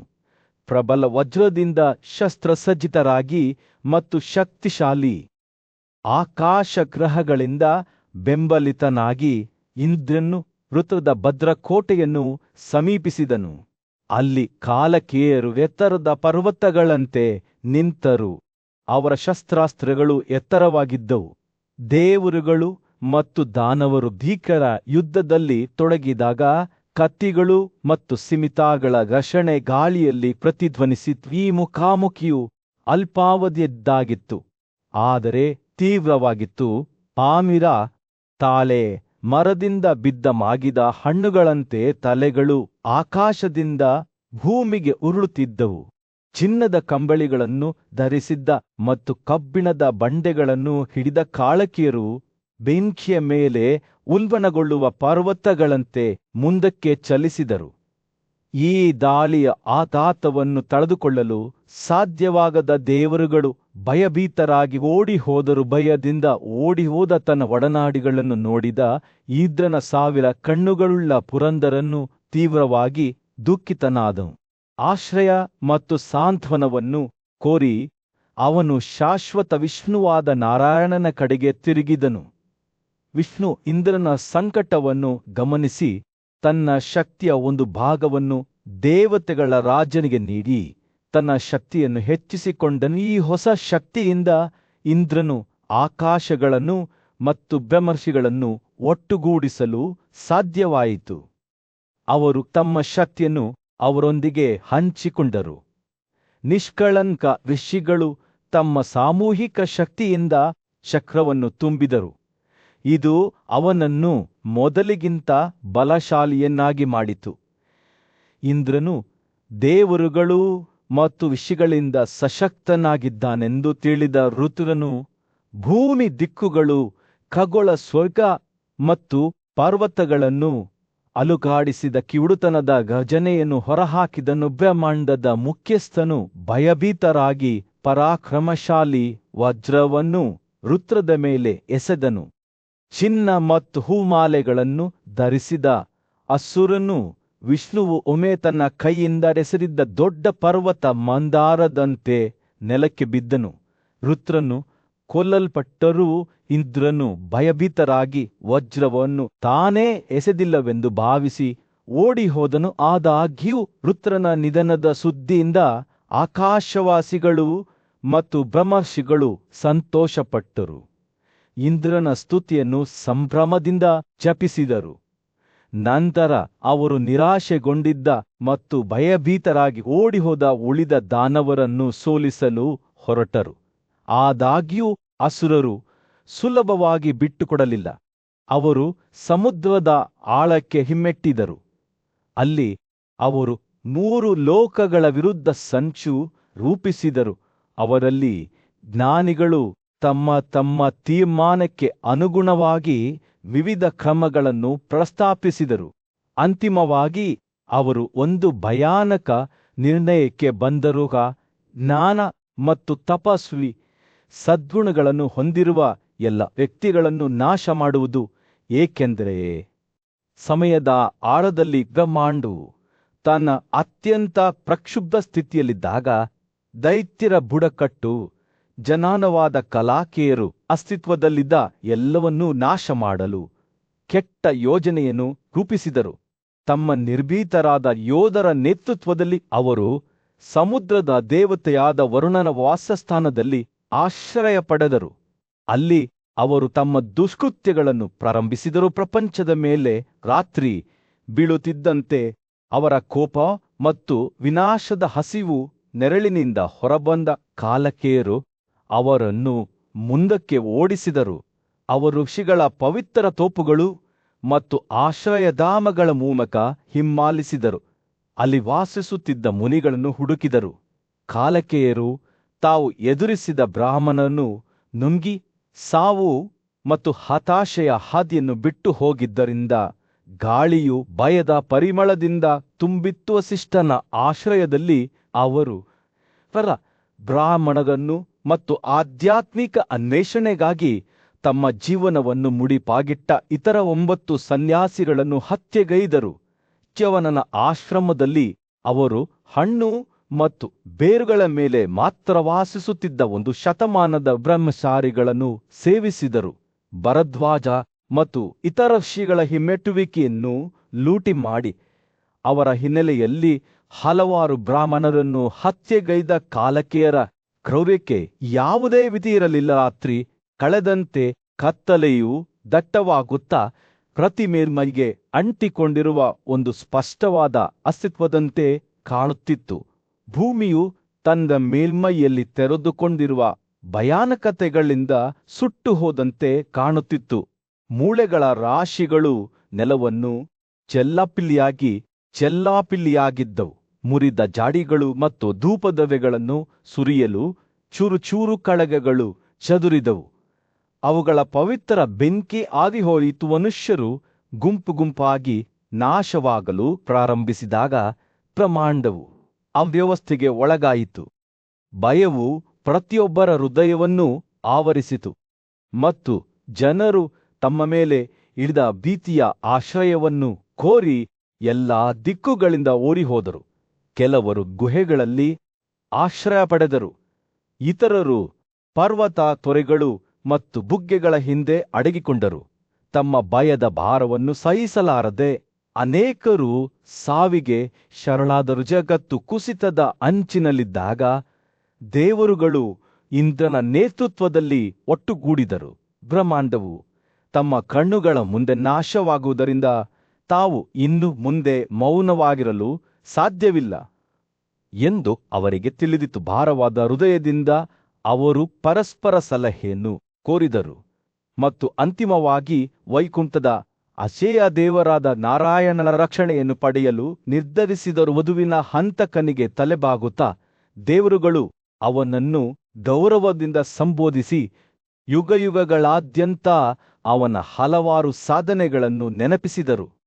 ಅವರು ಬ್ರಹ್ಮಾಂಡದ ಸೃಷ್ಟಿಕರ್ತ, ರಕ್ಷಕ ಮತ್ತು ವಿಧ್ವಂಸಕನಾಗಿ ಅವನ ಪಾತ್ರವನ್ನು ನೆನಪಿಸಿದರು ಮತ್ತು ಈ ದೊಡ್ಡ ಅಗತ್ಯದ ಸಮಯದಲ್ಲಿ ಅವನ ಸಹಾಯಕ್ಕಾಗಿ ಬೇಡಿಕೊಂಡರು. ಓ ದೇವರೇ, ನೀನೇ ನಮ್ಮ ಆಶ್ರಯ, ನಮ್ಮೆಲ್ಲರನ್ನೂ ಸೇವಿಸುವ ಅಪಾಯವನ್ನುಂಟುಮಾಡುವ ಈ ಭಯಾನಕ ಭಯದಿಂದ ನಮ್ಮ ರಕ್ಷಕ ಎಂದು ಅವರು ಬೇಡಿಕೊಂಡರು. ದೇವರುಗಳ ಸಾಮ್ರಾಜ್ಯದಲ್ಲಿ ಒಂದು ಭೀಕರ ಪರಿಸ್ಥಿತಿ ಉದ್ಭವಿಸಿತ್ತು. ಅವರ ಒಡೆಯ ಮತ್ತು ರಕ್ಷಕನಾದ ವಿಷ್ಣುವಿನ ಮುಂದೆ ಅವನೊಂದಿಗೆ ಗಂಭೀರವಾದ ಕಾಳಜಿಯನ್ನು ಹಂಚಿಕೊಳ್ಳಲು ಆಕಾಶಗಳು ಒಟ್ಟುಗೂಡಿದವು. ನಿಮ್ಮ ಅನುಗ್ರಹದಿಂದ ಅವರು ಹೇಳಿದರು, ಭೂಮಿಯ ಮೇಲಿನ ಎಲ್ಲಾ ಜೀವಿಗಳು ಹೆಚ್ಚಾಗುತ್ತವೆ ಮತ್ತು ಏಳಿಗೆ ಹೊಂದುತ್ತವೆ. ಅವರು ನಮಗೆ ಯಜ್ಞಗಳನ್ನು ಅರ್ಪಿಸುತ್ತಾರೆ ಮತ್ತು ಅವರ ಪೂರ್ವಜರ ಹೆಸರುಗಳನ್ನು ಗೌರವಿಸುತ್ತಾರೆ. ಆದರೆ ಈಗ ಜನರಿಗೆ ಒಂದು ವಿಪತ್ತು ಸಂಭವಿಸಿದೆ. ಬ್ರಾಹ್ಮಣರು ರಾತ್ರಿಯಲ್ಲಿ ಸಾಯುತ್ತಿದ್ದಾರೆ ಮತ್ತು ಅದರ ಹಿಂದೆ ಯಾರಿದ್ದಾರೆಂದು ನಮಗೆ ತಿಳಿದಿಲ್ಲ. ವಿಷ್ಣುವು ದೇವತೆಗಳ ಪ್ರಾರ್ಥನೆಯನ್ನು ಗಮನವಿಟ್ಟು ಆಲಿಸಿದ್ದನು. ಬ್ರಾಹ್ಮಣರು ನಾಶವಾದರೆ ಸಮಾಜದ ರಚನೆಯೇ ತೆರೆದುಕೊಳ್ಳುತ್ತದೆ ಎಂದು ಅವನಿಗೆ ತಿಳಿದಿತ್ತು. ಭೂಮಿಯೇ ಒಣಗಲು ಪ್ರಾರಂಭಿಸುತ್ತದೆ ಮತ್ತು ಮೇಲಿನ ಆಕಾಶವು ಕತ್ತಲಲ್ಲಿ ಮುಸುಕಾಗುತ್ತದೆ. ಓ ಪ್ರಬಲ ಶಸ್ತ್ರಧಾರಿ, ದೇವರುಗಳು ವಿಷ್ಣುವನ್ನು ಬೇಡಿಕೊಂಡರು. ಈ ವಿಪತ್ತನ್ನು ತಡೆಗಟ್ಟಲು ನಾವು ಶೀಘ್ರವಾಗಿ ಕ್ರಮ ಕೈಗೊಳ್ಳುವಂತೆ ನಾವು ನಿನ್ನನ್ನು ಬೇಡಿಕೊಳ್ಳುತ್ತೇವೆ. ವಿಷ್ಣು ವಿನಾಶದ ಮೂಲ ಕಾರಣವನ್ನು ಬಹಿರಂಗಪಡಿಸಿದಾಗ ಅವನ ಅಭಿವ್ಯಕ್ತಿ ದುಃಖಕರವಾಯಿತು. ಬ್ರಾಹ್ಮಣರ ಹತ್ಯೆಯ ಹಿಂದಿನ ಕಾರಣವನ್ನು ನಾನು ನಿಮಗೆ ಹೇಳುತ್ತೇನೆ ಎಂದು ಅವನು ಹೇಳಿದ್ದನು. ವಿಲಾತ್ರನ ನೇತೃತ್ವದಲ್ಲಿ ಕಾಲಕೇರು ಎಂದು ಕರೆಯಲ್ಪಡುವ ಒಂದು ಭಯಾನಕ ಸೈನ್ಯವಿದೆ. ಇಂದ್ರನು ತನ್ನ 1000 ಕಣ್ಣುಗಳಿಂದ ಅವರ ನಾಯಕನನ್ನು ಕೊಲ್ಲುವವರೆಗೂ ಅವರು ಬ್ರಹ್ಮಾಂಡವನ್ನು ನಾಶಪಡಿಸುತ್ತಿದ್ದರು. ಕಾಲಕೇರು ವರುಣನ ವಾಸಸ್ಥಾನವಾದ ವಿಶಾಲವಾದ ಸಾಗರದಲ್ಲಿ ಆಶ್ರಯ ಪಡೆದರು. ವಿಷ್ಣುವು ಮುಂದುವರೆದಂತೆ ದೇವರುಗಳು ಶ್ರದ್ಧೆಯಿಂದ ಆಲಿಸಿದರು. ಸಮುದ್ರದ ಆಳದಿಂದ ಅವರು ಮಾನವಕುಲವನ್ನು ನಾಶ ಮಾಡಲು ಬ್ರಾಹ್ಮಣರನ್ನು ಕೊಂದು ರಾತ್ರಿಯಲ್ಲಿ ಹೊಡೆಯುತ್ತಾರೆ. ಆದರೆ ಅವರು ಅಲೆಗಳ ಕೆಳಗೆ ಅಡಗಿದ್ದಾಗ ನಾವು ಅವರನ್ನು ಸೋಲಿಸಲು ಸಾಧ್ಯವಿಲ್ಲ. ವಿಷ್ಣು ತನ್ನ ಕಣ್ಣುಗಳು ದೃಢನಿಶ್ಚಯದ ಸೂಚನೆಯೊಂದಿಗೆ ಮಿಲುಗುತ್ತಾ, ನೀವು ಸಮುದ್ರವನ್ನು ಒಣಗಿಸುವ ಯೋಜನೆಯನ್ನು ರೂಪಿಸಬೇಕು, ಏಕೆಂದರೆ ಅಗಸ್ತ್ಯನಿಗೆ ಮಾತ್ರ ಹಾಗೆ ಮಾಡುವ ಶಕ್ತಿ ಇದೆ. ಅಗಸ್ತ್ಯನ ಆಶ್ರಮವನ್ನು ಸಮೀಪಿಸುವ ಮೊದಲು ದೇವರುಗಳು ಬ್ರಹ್ಮನ ಅನುಮತಿಯನ್ನು ಪಡೆಯಲು ಆತುರಪಟ್ಟರು. ಅವರು ಋಷಿಯ ನಿವಾಸಕ್ಕೆ ಆಗಮಿಸಿದಾಗ ಅವನನ್ನು ಸಂತರು ಮತ್ತು ಋಷಿಗಳು ಸುತ್ತುವರಿದಿದ್ದು, ಅವನ ಉಪಸ್ಥಿತಿಯು ಧರ್ಮನಿಷ್ಠೆ ಮತ್ತು ಬುದ್ಧಿವಂತಿಕೆಯ ಸೆಳವು ಹರಡುತ್ತಿರುವುದನ್ನು ಕಂಡರು. ದೇವತೆಗಳು ಪೂಜ್ಯಭಾವದಿಂದ ಅಗಸ್ತ್ಯನ ಬಳಿ ಬಂದು ಅವನ ಹಿಂದಿನ ಕಾರ್ಯಗಳನ್ನು ನೆನಪಿಸಿಕೊಂಡರು. ನಹುಷನು ನಮ್ಮ ಮೇಲೆ ದಬ್ಬಾಳಿಕೆ ಮಾಡಿದಾಗ ನಾವು ಒಮ್ಮೆ ನಿಮ್ಮ ಆಶ್ರಯವನ್ನು ಕೋರಿದ್ದೆವು ಎಂದು ಅವರು ಹೇಳಿದರು.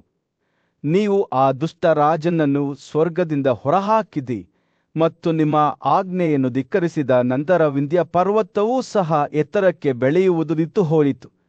ಅಗಸ್ತ್ಯನು ಅವರನ್ನು ಲೆಕ್ಕವಿಲ್ಲದಷ್ಟು ಬಾರಿ ರಕ್ಷಿಸಿದ್ದನ್ನು ನೆನಪಿಸುವಾಗ ದೇವರ ಮಾತುಗಳು ಕೃತಜ್ಞತೆಯಿಂದ ತುಂಬಿದವು. ನಾವು ಅಪಾಯವನ್ನು ಎದುರಿಸಿದಾಗಲೆಲ್ಲ ನಿಮ್ಮ ಗೌರವವೇ ನಮ್ಮ ಆಶ್ರಯವಾಗಿದೆ ಎಂದು ಅವರು ತೀರ್ಮಾನಿಸಿದರು.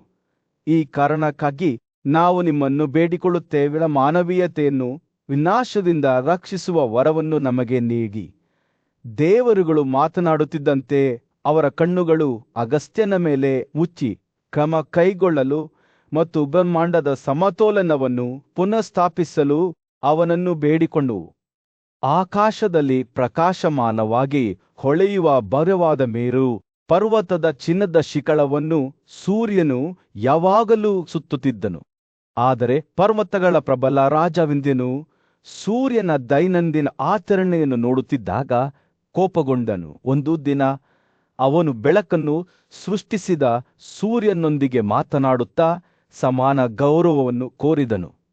ಮೇರು ಸುತ್ತಲೂ ಒಂದು ನಿರ್ದಿಷ್ಟ ಮಾರ್ಗವನ್ನು ಅನುಸರಿಸಲು ಬ್ರಹ್ಮಾಂಡದ ವಿನ್ಯಾಸದಿಂದ ಬದ್ಧವಾಗಿದೆ ಎಂದು ಸೂರ್ಯನು ಉತ್ತರಿಸಿದನು. ಇಂದಿನ ಕೋಪವು ಹೆಚ್ಚಾಯಿತು ಮತ್ತು ಅವನು ಕೋಪದಿಂದ ಉಬ್ಬಿಕೊಳ್ಳಲು ಪ್ರಾರಂಭಿಸಿದರು.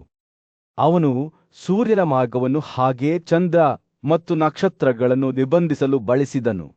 ಒಟ್ಟುಗೂಡಿದ ದೇವರುಗಳು ವಿಂಧ್ಯಕ್ಕೆ ಬಂದು ಅವನ ಕಾರ್ಯಗಳನ್ನು ಮರುಪರಿಶೀಲಿಸುವಂತೆ ಬೇಡಿಕೊಂಡರು. ಆದರೆ ಅವನು ಕೇಳಲು ನಿರಾಕರಿಸಿದನು. ನಿರಾಶೆಗೊಂಡ ಅವರು ಹತ್ತಿರದ ಆಶ್ರಮದಲ್ಲಿ ವಾಸಿಸುತ್ತಿದ್ದ ಪ್ರಬಲ ಋಷಿಯಾದ ಅಗಸ್ತ್ಯನತ್ತ ತಿರುಗಿದರು. ದೇವರುಗಳು ಅಗಸ್ತ್ಯನನ್ನು ತಮ್ಮ ಪರವಾಗಿ ಮಧ್ಯಪ್ರವೇಶಿಸುವಂತೆ ಬೇಡಿಕೊಂಡರು. ಈ ಬೆಟ್ಟಗಳ ರಾಜವಿಂದ್ಯನು ಸೂರ್ಯ ಮತ್ತು ಚಂದ್ರನ ಮಾರ್ಗವನ್ನು ನಿಲ್ಲಿಸುತ್ತಿದ್ದಾನೆ. ಅವರು ಹೇಳಿದರು, ಅವನನ್ನು ತಡೆಯಲು ಬೇರೆ ಯಾರೂ ಇಲ್ಲ. ಆದರೆ ಅವನ ಕೋಪವನ್ನು ಶಾಂತಗೊಳಿಸುವ ಶಕ್ತಿ ನಿಮಗಿದೆ. ಅವರ ಮಾತುಗಳನ್ನು ಕೇಳಿದ ಅಗಸ್ತ್ಯನು ಸಹಾಯ ಮಾಡಲು ಒಪ್ಪಿಕೊಂಡನು. ಅವನು ತನ್ನ ಹೆಂಡತಿಯೊಂದಿಗೆ ವಿಂಧ್ಯಕ್ಕೆ ಬಂದನು ಮತ್ತು ಅವರು ಪರ್ವತವನ್ನು ಸಮೀಪಿಸುತ್ತಿದ್ದಂತೆ ಅವನು ಅದರೊಂದಿಗೆ ಸೌಮ್ಯವಾದ ಧ್ವನಿಯಲ್ಲಿ ಮಾತನಾಡಿದನು. ಅತ್ಯುತ್ತಮ ಪರ್ವತಗಳೇ, ನನಗೆ ಸ್ವಲ್ಪ ಸಮಯದವರೆಗೆ ನಿಮ್ಮ ಮೂಲಕ ಒಂದು ಮಾರ್ಗ ಬೇಕು. ನಾನು ದಕ್ಷಿಣ ಪ್ರದೇಶದಿಂದ ಹಿಂದಿರುಗುವವರೆಗೆ ದಯವಿಟ್ಟು ನನಗಾಗಿ ಕಾಯಿರಿ. ನಾನು ಹಿಂತಿರುಗಿದಾಗ ನೀವು ಬಯಸಿದಷ್ಟು ದೊಡ್ಡವರಾಗಬಹುದು. ವಿಂಧ್ಯ ಈ ಒಪ್ಪಂದಕ್ಕೆ ಒಪ್ಪಿಕೊಂಡಳು. ಆದರೆ ಅಗಸ್ತ್ಯ ಇನ್ನೂ ಹಿಂತಿರುಗಿಲ್ಲ. ದೇವರುಗಳು ಅಗಸ್ತ್ಯನ ಹಸ್ತಕ್ಷೇಪಕ್ಕೆ ಕೃತಜ್ಞರಾದರು ಮತ್ತು ಮತ್ತೊಂದು ಉಪಕಾರವನ್ನು ಕೇಳಿದರು. ತಮ್ಮ ಶತ್ರುಗಳಾದ ಕಾಲಕಿಯರನ್ನು ಸೋಲಿಸಲು ದೊಡ್ಡ ಸಮುದ್ರವನ್ನು ಕುಡಿಯಲು ಋಷಿ ಒಪ್ಪಿಕೊಂಡರು. ಮತ್ತು ಋಷಿಗಳು, ದೇವತೆಗಳು ಮತ್ತು ಆಕಾಶ ಜೀವಿಗಳ ಒಂದು ಪರಿವಾರದೊಂದಿಗೆ ಅವರು ಸಮುದ್ರದ ಕಡೆಗೆ ಹೊರಟರು. ಅವರು ಸಮುದ್ರವನ್ನು ಸಮೀಪಿಸುತ್ತಿದ್ದಂತೆ ಅದರ ಗರ್ಜನೆ ಜೋರಾಗಿ ಬೆಳೆಯಿತು. ಅದರ ಅಲೆಗಳು ಗಾಳಿಯಲ್ಲಿ ನೃತ್ಯ ಮಾಡುತ್ತಿದ್ದವು. ಸಭೆಯು ನೀರಿನ ಅಂಚಿನ ಬಳಿ ನಿಂತು ಅವರ ಮುಂದಿರುವ ದೃಶ್ಯದಿಂದ ದಿಗ್ಭ್ರಮೆಗೊಂಡಿತು. ಸಮುದ್ರವು ನೀಲಿ ಮತ್ತು ಬಿಳಿ ಬಣ್ಣದಿಂದ ಸುತ್ತುತ್ತಿತ್ತು. ಅದರ ಮೇಲ್ಮೈಯಲ್ಲಿ ಶಾರ್ಕ್ಗಳು ಮತ್ತು ಪಕ್ಷಿಗಳು ಚದುರಿ ಹೋಗಿದ್ದವು. ಅಗಸ್ತ್ಯನು ದೇವರಿಗೆ ನೀಡಿದ ವಾಗ್ದಾನವನ್ನು ಪೂರೈಸಲು ಮತ್ತು ಬ್ರಹ್ಮಾಂಡಕ್ಕೆ ಮತ್ತೊಮ್ಮೆ ಶಾಂತಿಯನ್ನು ತರಲು ಸಿದ್ಧನಾಗಿ ನಿಂತನು. ದೂರದ ಯುಗದಲ್ಲಿ ಲೋಮಸ ಅವರು ಇತಿಹಾಸದ ಹಾದಿಯನ್ನು ಬದಲಾಯಿಸುವಂತಹ ಮಾತುಗಳನ್ನು ಮಾತನಾಡುತ್ತಿದ್ದರು. ವರುಣನ ಮಗನು ಅವರ ವಾಸಸ್ಥಾನವಾದ ಸಮುದ್ರವನ್ನು ಕುಡಿಯಲು ಸಿದ್ಧನಾಗುತ್ತಿದ್ದಾನೆ ಎಂದು ಅವರು ಒಟ್ಟುಗೂಡಿದ ದೇವರುಗಳು ಮತ್ತು ಸಂತರಿಗೆ ಘೋಷಿಸಿದರು. ಆತನ ಘೋಷಣೆಯಿಂದ ಭಯಭೀತರಾದ ದೇವರುಗಳು ಆತನ ಸುತ್ತ ಕೂಡಿದ್ದರು. ಅವರು ಗೌರವದಿಂದ ನಿಂತಾಗ ಪರಾಕ್ರಮಶಾಲಿ ಸಮುದ್ರದಿಂದ ಕುಡಿಯಲು ಪ್ರಾರಂಭಿಸಿದನು. ನೀರು ಕಡಿಮೆಯಾಯಿತು ಮತ್ತು ಸಮುದ್ರವು ಕ್ಷೀಣಿಸುತ್ತಿರುವುದನ್ನು ಜಗತ್ತು ಆಶ್ಚರ್ಯದಿಂದ ನೋಡಿತು. ಇಂದ್ರ ಮತ್ತು ಗಿತಯ ದೇವರುಗಳು ಈ ನಂಬಲಾಗದ ದೃಶ್ಯವನ್ನು ನೋಡಿ ಆಶ್ಚರ್ಯಚಕಿತರಾದವು. ಅವರು ವರುಣನ ಮಗನನ್ನು ಅವನ ಶಕ್ತಿಗಾಗಿ ಹೊಗಳಿದರು. ಅವನನ್ನು ತಮ್ಮ ರಕ್ಷಕ, ಪ್ರಾವಿಡೆನ್ಸ್ ಮತ್ತು ಪ್ರಪಂಚದ ಸೃಷ್ಟಿಕರ್ತ ಎಂದು ಕರೆದರು. ಆಕಾಶದ ಸಂಗೀತವು ಆಳಲು ಪ್ರಾರಂಭಿಸಿದಾಗ ಪ್ರಬಲನ ಮೇಲೆ ಹೂವುಗಳನ್ನು ಸುರಿಸುತ್ತಾ ಅವನು ಸಮುದ್ರದಿಂದ ಕುಡಿಯುವುದನ್ನು ಮುಂದುವರೆಸಿದನು. ದೇವರುಗಳು ಅವನನ್ನು ಮತ್ತಷ್ಟು ವೈಭವೀಕರಿಸಿದರು. ಅವನ ಅನುಗ್ರಹವಿಲ್ಲದೆ ಬ್ರಹ್ಮಾಂಡವು ಅವನತಿ ಹೊಂದುತ್ತದೆ ಎಂದು ಒಪ್ಪಿಕೊಂಡರು. ಸಮುದ್ರದ ನೀರು ತಮ್ಮ ಕಣ್ಣುಗಳ ಮುಂದೆ ಕಣ್ಮರೆಯಾಗುತ್ತಿರುವುದನ್ನು ಅವರು ನೋಡಿದಾಗ ಅವರ ಮಾತುಗಳು ಆಕಾಶದಲ್ಲಿ ಪ್ರತಿಧ್ವನಿಸಿದವು. ಘಟನೆಗಳ ಈ ತಿರುವಿನಲ್ಲಿ ದೇವತೆಗಳ ಸೈನ್ಯವು ಹರ್ಷೋದ್ಗಾರಗೊಂಡಿತು.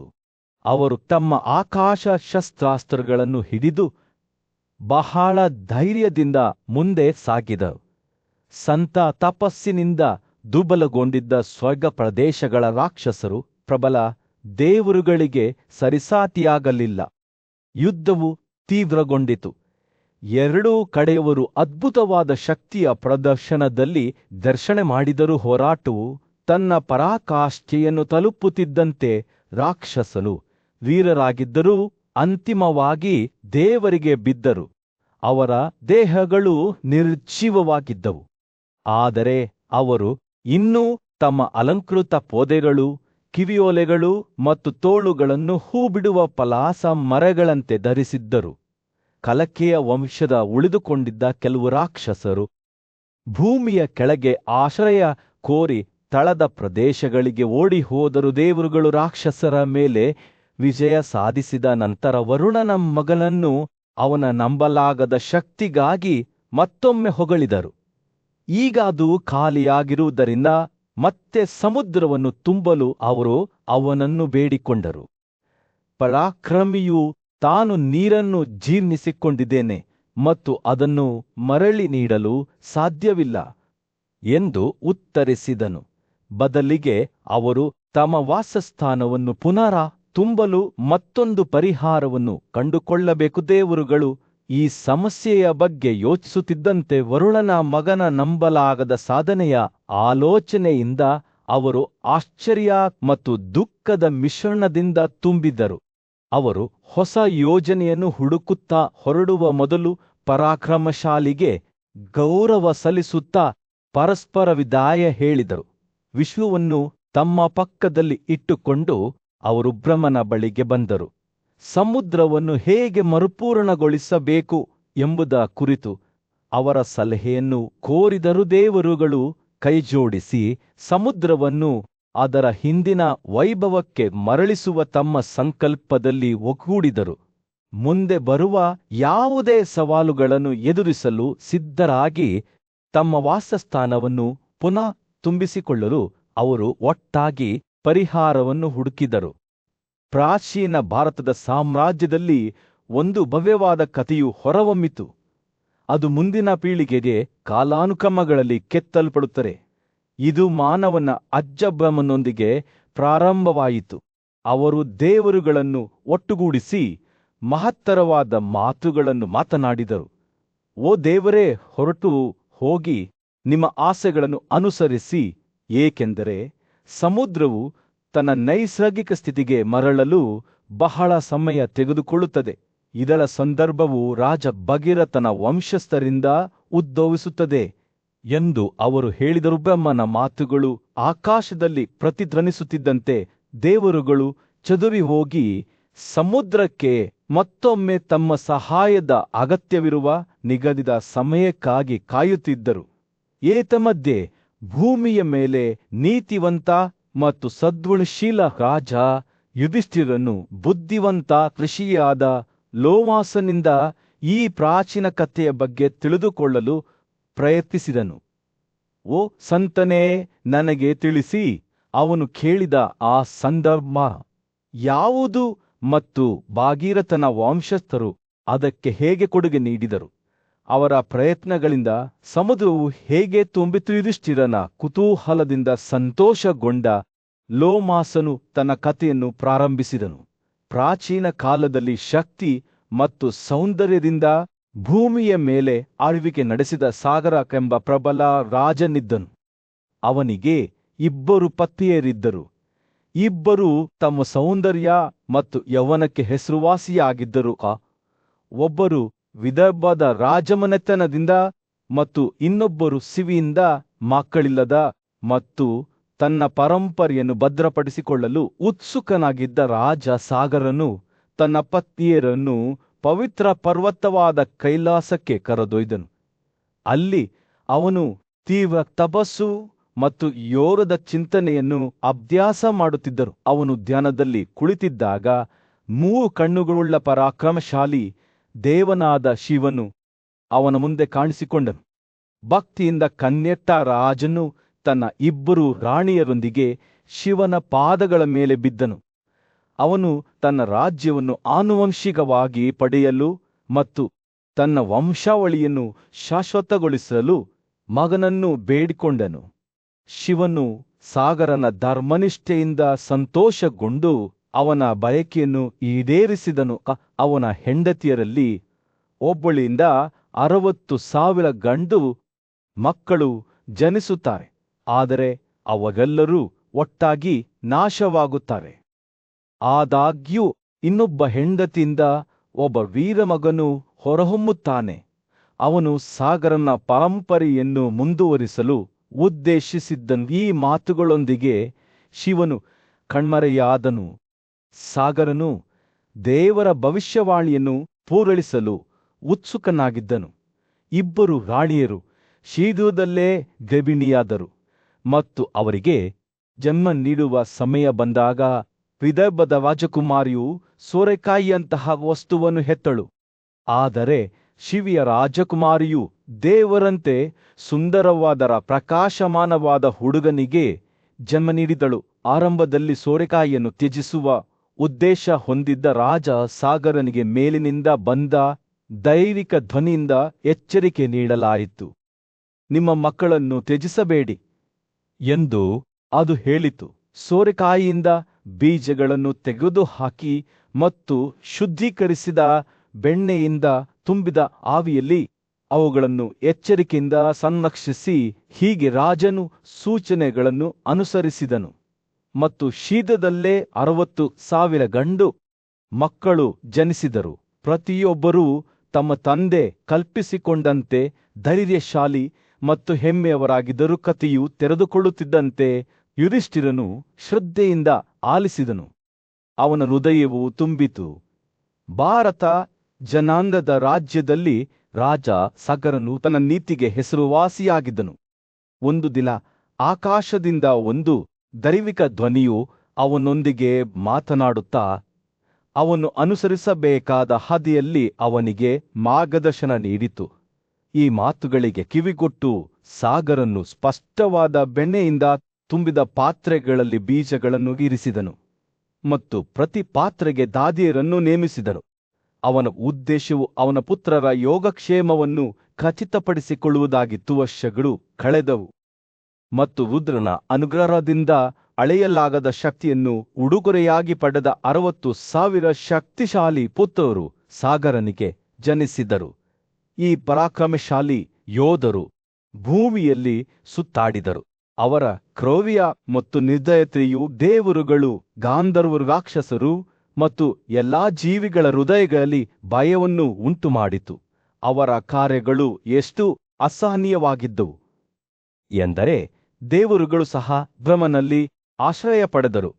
ಪರಿಹಾರಕ್ಕಾಗಿ ಬೇಡಿಕೊಂಡ ಎಲ್ಲ ಜೀವಿಗಳ ಅಜ್ಜನಾದ ಬ್ರಹ್ಮನು ಅವರ ಸ್ವಂತ ದುಷ್ಕೃತ್ಯಗಳಿಂದಾಗಿ ಸಾಗರನ ಪುತ್ರರಿಗೆ ಶೀಘ್ರದಲ್ಲೇ ದೊಡ್ಡ ವಿನಾಶವು ಸಂಭವಿಸುತ್ತದೆ ಎಂದು ಭವಿಷ್ಯ ನುಡಿದನು.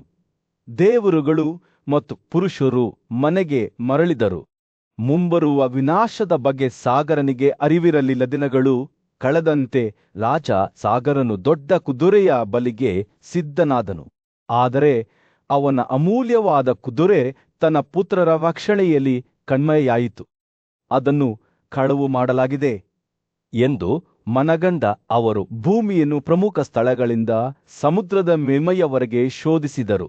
ಆದಾಗ್ಯೂ ಅವರು ಎಷ್ಟೇ ಗಟ್ಟಿಯಾಗಿ ನೋಡಿದರೂ ಕುದುರೆ ಅಥವಾ ಅದರ ಕಳ್ಳನನ್ನು ಕಂಡುಹಿಡಿಯಲಾಗಲಿಲ್ಲ. ಕೋಪಗೊಂಡ ಮತ್ತು ದುಃಖಿತನಾದ ಸಾಗರನು ತನ್ನ ಪುತ್ರರನ್ನು ಮತ್ತೊಂದು ಕಾರ್ಯಾಚರಣೆಗೆ ಕಳುಹಿಸಿದನು. ಪ್ರಪಂಚದ ಪ್ರತಿ ಇಂಚನ್ನೂ ಹುಡುಕುವಂತೆ ಅವರಿಗೆ ಆದೇಶಿಸಿದನು. ಪುತ್ರರು ಸಮುದ್ರದ ಆಳಕ್ಕೆ ಅಗದು ವರುಣನ ವಾಸಸ್ಥಾನವನ್ನು ತೊಂದರೆಗೊಳಪಡಿಸಿದರು ಮತ್ತು ಅದರ ನಿವಾಸಿಗಳಲ್ಲಿ ಅವ್ಯವಸ್ಥೆಯನ್ನು ಉಂಟುಮಾಡಿದರು. ಅವರು ಮತ್ತಷ್ಟು ಈಶಾನ್ಯಕ್ಕೆ ಉತ್ಖನನ ಮಾಡುವಾಗ ಕುದುರೆಯು ಭೂರತ ಜಗತ್ತಿನಲ್ಲಿ ಮುಕ್ತವಾಗಿ ತಿರುಗಾಡುತ್ತಿರುವುದನ್ನು ಅವರು ಅಂತಿಮವಾಗಿ ಕಂಡುಕೊಂಡರು. ಆದರೆ ಅವರ ಸಂತೋಷವು ಅಲ್ಪಕಾಲಿಕವಾಗಿತ್ತು, ಏಕೆಂದರೆ ದಗದರಿಸುವ ಬೆಂಕಿಯಂತೆ ವೈಭವದಿಂದ ಹೊಳೆಯುತ್ತಿರುವ ಕಪಿಲನನ್ನು ನೋಡಿದ ನಂತರ ಅವರು ಅವನ ಉಪಸ್ಥಿತಿಯನ್ನು ನಿರ್ಲಕ್ಷಿಸಿ ಕುದುರೆಯನ್ನು ಹಿಡಿಯಲು ಧಾವಿಸಿದರು. ಅವರ ಅಗೌರವದಿಂದ ಕೋಪಗೊಂಡ ಕಪಿಲನು ಜ್ವಾಲೆಗಳನ್ನು ಹೊಡೆದನು. ಅದು ಸಾಗರನ ಪುತ್ರರನ್ನು ಸೇವಿಸಿ ಅವರನ್ನು ಬೂದಿಯಲ್ಲಿ ಮುಳುಗಿಸಿತು. ದೊಡ್ಡ ತಪಸ್ಸನ್ನು ಸಾಧಿಸಿದ್ದ ಶ್ರೀ ನಾರದನು ಸಾಗರನಿಗೆ ದುರಂತದ ಸುದ್ದಿಯನ್ನು ತಿಳಿಸಿದರು. ರಾಜನು ಶಿವನ ಮಾತುಗಳನ್ನು ನೆನಪಿಸಿಕೊಳ್ಳುವ ಮೊದಲು ಸುಮಾರು 1 ಗಂಟೆ ಕಾಲ ದುಃಖದಿಂದ ಬಳಲುತ್ತಿದ್ದನು. ನಂತರ ಅವನು ತನ್ನ ಮೊಮ್ಮಗ ಅನ್ಸುಮನನ್ನು ಕರೆಸಿದನು ಮತ್ತು ಅವನಿಗೆ ಒಂದು ನಿರ್ಣಾಯಕ ಕಾರ್ಯವನ್ನು ವಹಿಸಿದ ಕುದುರೆಯನ್ನು ಮರಳಿ ಕರಲು ಮತ್ತು ಸಾಗರನನ್ನು ಅವನ ನೋವಿನಿಂದ ಮುಕ್ತಗೊಳಿಸಲು ಅನ್ಸುಮಾನ್ ಪಾತಾಳ ಲೋಕಕ್ಕೆ ಕಾಲಿಟ್ಟಾಗ ಅವನು ಮತ್ತೊಮ್ಮೆ ಕಪಿಲನನ್ನು ಎದುರಿಸಿದನು. ಆ ಸಂತನು ತನ್ನನ್ನು ಕಪಿಲ ವಾಸುದೇವ ಎಂದು ಬಹಿರಂಗಪಡಿಸಿಕೊಂಡ. ಇದು ಮಹಾನುಷಿಗಳಿಂದ ಪೂಜ್ಯವಾದ ಹೆಸರು. ಅನ್ಸುಮಾನ್ ತನ್ನ ಕ್ರೂರ ಸ್ವಭಾವದಿಂದಾಗಿ ತನ್ನ ಸ್ವಂತ ಮಗನಾದ ಅಸಮಾಂಜವನ್ನು ಏಕೆ ತ್ಯಜಿಸಿದನು ಎಂಬುದನ್ನು ವಿವರಿಸುತ್ತಾ ಸಾಗರನ ಮಾತುಗಳನ್ನು ಗೌರವದಿಂದ ಕೇಳಿದನು. ಪಟ್ಟಣವಾಸಿಗಳ ದುರ್ಬಲ ಮಕ್ಕಳನ್ನು ವಶಪಡಿಸಿಕೊಳ್ಳುವಲ್ಲಿ ಮತ್ತು ಕೊಲ್ಲುವಲ್ಲಿ ಅಸಮಂಜಸ್ ಕುಖ್ಯಾತನಾಗಿದ್ದನು. ಅವರ ಜೀವಕ್ಕೆ ಹೆದರಿ ಪಟ್ಟಣವಾಸಿಗಳು ಈ ಭಯದಿಂದ ತಮ್ಮನ್ನು ರಕ್ಷಿಸುವಂತೆ ಸಾಗರನನ್ನು ಬೇಡಿಕೊಂಡರು. ಅವರ ಮನವಿಗಳಿಂದ ಪ್ರೇರೇಪಿಸಲ್ಪಟ್ಟ ಸಾಗರನು ತನ್ನ ಮಗನನ್ನು ಪಟ್ಟಣದಿಂದ ಹೊರಹಾಕಿದನು. ಪ್ರಾಚೀನ ಭಾರತದ ದೂರದ ಭೂಮಿಯಲ್ಲಿ ಭಾಗೀರಥ ಎಂಬ ಹೆಸರಿನ ಪ್ರಬಲ ರಾಜನಿದ್ದನು. ಅವನು ಬಿಲ್ಲಿನೊಂದಿಗೆ ತನ್ನ ಸಾಟಿಯಿಲ್ಲದ ಪರಾಕ್ರಮ ಮತ್ತು ಯುದ್ಧದಲ್ಲಿ ತನ್ನ ಸಾಟಿಯಿಲ್ಲದ ಶಕ್ತಿಗೆ ಹೆಸರುವಾಸಿಯಾಗಿದ್ದನು. ಅವನ ಉಪಸ್ಥಿತಿಯು ಜಗತ್ತನ್ನು ಪ್ರಕಾಶಮಾನವಾದ ಸೂರ್ಯನಂತೆ ಬೆಳಗಿಸಿತು. ಅವನನ್ನು ನೋಡಿದ ಎಲ್ಲರಿಗೂ ಸಂತೋಷವನ್ನು ತಂದಿತು. ಆದರೆ ಈ ರಾಜಮನೆತನದ ಹೊರಭಾಗದಲ್ಲಿ ದುಃಖದಿಂದ ಭಾರವಾದ ಹೃದಯವಿತ್ತು. ಭಾಗೀರಥನ ಪೂರ್ವಜರು ಮಹಾನ್ ರಾಜರಾಗಿದ್ದರು, ಆದರೆ ಅವರ ಮಹತ್ವಾಕಾಂಕ್ಷೆಯು ಅವರನ್ನು ಕತ್ತಲೆಯ ಹಾದಿಗೆ ಕರೆದೊಯ್ಯಿತು. ಅವರು ಕಪಿಲ ಋಷಿಯನ್ನು ಹುಡುಕಿದರು. ಕೇವಲ ಅವರ ಕೈಯಲ್ಲಿ ತಮ್ಮ ಅಕಾಲಿಕ ಮರಣವನ್ನು ಎದುರಿಸಲು ಅವರ ಆತ್ಮಗಳು ಲೋಕಗಳ ನಡುವೆ ಸಿಕ್ಕಿಬಿದ್ದವು. ದೇವರುಗಳ ರಾಜ್ಯವನ್ನು ತಲುಪಲು ಸಾಧ್ಯವಾಗಲಿಲ್ಲ. ಪಶ್ಚಾತ್ತಾಪ ಮತ್ತು ಹಾತೊರೆಯುವಿಕೆಯಿಂದ ತುಂಬಿದ ಭಾಗೀರಥನು ತಾನು ತಿದ್ದುಪಡಿಗಳನ್ನು ಮಾಡಬೇಕೆಂದು ತಿಳಿದಿದ್ದನು. ಅವನು ತನ್ನ ರಾಜ್ಯವನ್ನು ತನ್ನ ವಿಶ್ವಾಸಾರ್ಹ ಮಂತ್ರಿಯ ಕೈಗೆ ಒಪ್ಪಿಸಿದನು ಮತ್ತು ಭವ್ಯವಾದ ಹಿಮಾಲಯಕ್ಕೆ ಪ್ರಯಾಣವನ್ನು ಪ್ರಾರಂಭಿಸಿದನು. ರಾಜನ ಉದ್ದೇಶವು ತಪಸ್ಸನ್ನು ಆಚರಿಸುವುದು, ತನ್ನ ಕುಟುಂಬದ ಪಾಪಗಳಿಗೆ ಮತ್ತು ಗಂಗಾ ದೇವಿಯ ಅನುಗ್ರಹವನ್ನು ಕೋರುವುದು. ಅವನು ಪರ್ವತವನ್ನು ಏರಿದಾಗ ದೇವರುಗಳು ನೇಯ್ದ ವಸ್ತ್ರದಂತೆ ಭೂದೃಶ್ಯವು ಅವರ ಮುಂದೆ ತೆರೆದುಕೊಂಡಿತು. ಹಿಮದ ಶಿಖರವು ಆಕಾಶದ ಕಡೆಗೆ ವಿಸ್ತರಿಸಿತ್ತು. ಅದರ ಒರಟಾದ ಸೌಂದರ್ಯವು ಉಸಿರುಗಟ್ಟಿಸುವಂತಿತ್ತು. ಕೆಲವು ಚಿನ್ನದಂತೆ ಹೊಳೆಯುತ್ತಿದ್ದ ವೈವಿಧ್ಯಮಯ ಶಿಖರಗಳನ್ನು ನೋಡಿ ಭಾಗೀರಥನು ಆಶ್ಚರ್ಯಚಕಿತನಾದನು. ಇನ್ನು ಕೆಲವು ಬೆಳ್ಳಿಯಂತೆ ಹೊಳೆಯುತ್ತಿದ್ದವು ಅಥವಾ ಕೊಲಿಡಿಯನ್ನಂತೆ ಕತ್ತಲಾಗಿದ್ದವು. ಪಕ್ಷಿಗಳ ಹಾಡುಗಳಿಂದ ಗಾಳಿ ಜೀವಂತವಾಗಿತ್ತು. ವಂದರಾಜರು, ಗಾಂಡಗಳು, ದತ್ಯುಹಗಳು ಮತ್ತು ನೀರಿನ ಕೋಳಿಗಳು ತಮ್ಮ ರಾಗಗಳಿಂದ ಗಾಳಿಯನ್ನು ತುಂಬಿದವು. ಕರೆಗಳು ಸ್ವರಮೇಳಕ್ಕೆ ಸೇರಿಸಿದವು. ಆದರೆ ಕಿನ್ನಾರರು ಮತ್ತು ಆಕಾಶದ ಅಪ್ಸರೆಯರು ಪರ್ವತದ ಕಲ್ಲಿನ ಚಪ್ಪಡಿಗಳ ಮೇಲೆ ಪ್ರಶಾಂತವಾಗಿ ಕುಳಿತಿದ್ದರು. ಅವನು ಈ ಮಂತ್ರಮುಗ್ಧ ಸಾಮ್ರಾಜ್ಯದ ಮೂಲಕ ಅಲೆದಾಡುತ್ತಿದ್ದಾಗ ಬೇರೂರಿರುವ ಮರಗಳ ಜಾಡು ಬಿಟ್ಟು ಪ್ರಮುಖ ಸ್ಥಳಗಳಲ್ಲಿ ಅಲೆದಾಡಿದ ಆನೆಗಳನ್ನು ಭಾಗೀರಥನು ಕಂಡನು. ವಿದ್ಯಾಧರ ವರ್ಗದ ದೇವತೆಗಳು ಆಗಾಗ್ಗೆ ಬೆಟ್ಟಕ್ಕೆ ಬರುತ್ತಿದ್ದರು ಮತ್ತು ನೆರಳುಗಳಲ್ಲಿ ಹೊಳೆಯುವ ನಾಲಿಗೆಯುಳ್ಳ ಹಾವುಗಳು ಕೂಗುತ್ತಿದ್ದವು. ಪರ್ವತವು ರತ್ನಗಳ ನಿಧಿಯಾಗಿತ್ತು, ಆದರೆ ಮಾರಣಾಂತಿಕ ಹಾವುಗಳಿಗೆ ನೆರೆಯಾಗಿತ್ತು. ಈ ಅದ್ಭುತವಾದ ಭೂದೃಶ್ಯವನ್ನು ನೋಡುತ್ತಿರುವಾಗ ಭಾಗೀರಥನ ಹೃದಯವು ಭಕ್ತಿಯಿಂದ ಉಬ್ಬಿಕೊಂಡಿತು. ಅವನು ತನ್ನ ಪ್ರಾಪಂಚಿಕ ಆಸೆಗಳನ್ನು ತ್ಯಜಿಸಿ ನೀರು, ಹಣ್ಣು ಮತ್ತು ಬೇರುಗಳನ್ನು ಹೊರತುಪಡಿಸಿ ಬೇರೇನೂ ಇಲ್ಲದ ಸಾವಿರಾರು ವರ್ಷಗಳ ಕಾಲ ಬದುಕಿದ ಕಠಿಣ ಜೀವನವನ್ನು ಪ್ರಾರಂಭಿಸಿದನು. ಅಂತಹ ತಪಸ್ಸನ್ನು ತಾಳಿಕೊಳ್ಳಲು ದೇವರುಗಳೇ ಕಷ್ಟಪಟ್ಟಿದ್ದರು. ನಿಗದಿತ ಸಮಯ ಬಂದಾಗ ನದಿಗಳ ದೇವತೆಯಾದ ಗಂಗೆಯು ಭೌತಿಕ ರೂಪವನ್ನು ಪಡೆದುಕೊಂಡಳು. ಅವಳ ದೈವಿಕ ಉಪಸ್ಥಿತಿಯು ಪರ್ವತವನ್ನು ಬೆಳಗಿಸಿತು ಮತ್ತು ಭಾಗೀರಥನ ಕಣ್ಣುಗಳು ಆಳವಾದ ಸಂಪರ್ಕದ ಕ್ಷಣದಲ್ಲಿ ಅವಳನ್ನು ಭೇಟಿಯಾದವು. ಓ ಮಹಾನ್ ರಾಜ, ಅವಳು ಹೇಳಿದಳು, ನೀನು ನನ್ನಿಂದ ಏನನ್ನು ಬಯಸುತ್ತೀಯಾ?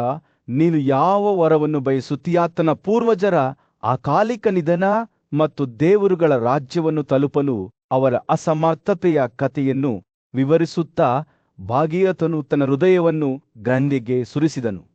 ಅವರ ಮರ್ತ್ಯ ಅವಶೇಷಗಳ ಮೇಲೆ ತನ್ನ ಪವಿತ್ರ ನೀರನ್ನು ಚಿಮುಕಿಸುವ ಮೂಲಕ ಅವರಿಗೆ ಮೋಕ್ಷವನ್ನು ನೀಡುವಂತೆ ಅವನು ಅವಳನ್ನು ಬೇಡಿಕೊಂಡನು. ಗಂಗಾ ಅವರ ಪ್ರತಿಕ್ರಿಯೆಯು ದಯೆ ಮತ್ತು ದೃಢವಾಗಿತ್ತು. ಪ್ರಾಚೀನ ಭಾರತದ ಸಮಾಜದಲ್ಲಿ ಒಂದು ಪೌರಾಣಿಕ ಕಥೆಯು ಬೆಳಕಿಗೆ ಬಂದಿತು.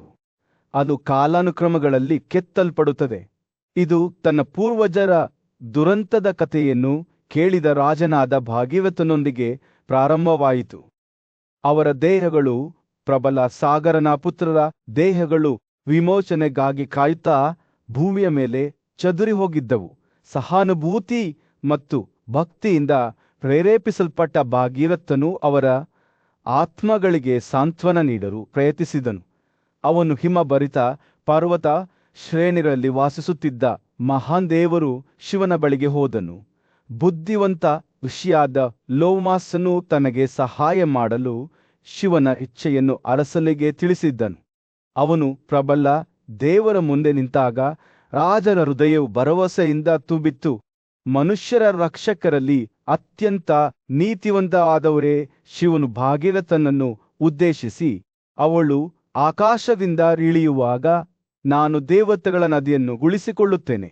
ಈ ಮಾತುಗಳೊಂದಿಗೆ ಶಿವನು ತನ್ನ ಪರ್ವತ ನಿವಾಸದಿಂದ ತನ್ನ ಸೇವಕರೊಂದಿಗೆ ಅವರ ಶಸ್ತ್ರಾಸ್ತ್ರಗಳೊಂದಿಗೆ ಸಿದ್ಧನಾಗಿ ಇಳಿದನು.